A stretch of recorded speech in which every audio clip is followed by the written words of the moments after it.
So one more time, in the startup folder, we're going to add a new file. Let's call this validation.js. Here we export a function, very simple function, and move this line for adding object ID to joy to this new function. Now we also need to import joy here on the top. So back in index.js, let's cut this and move it here. And finally, let's load this module in index.js. So require startup/validation. Isn't this beautiful? Remember what we had before? I think we had 60 or 70 lines of code with really poor separation of concerns. Now with this new refactoring, we're doing only one thing: setting up the application.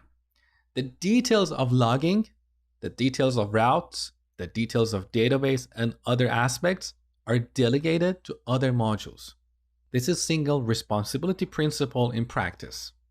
Now, one last change I want to make here to be consistent is replacing this console.log with Winston.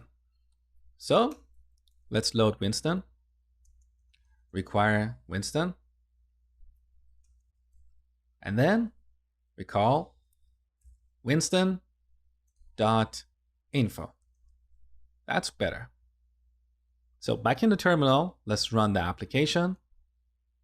Okay, here are the two info messages coming from Winston. The first one is for listening, and the second is connecting to MongoDB.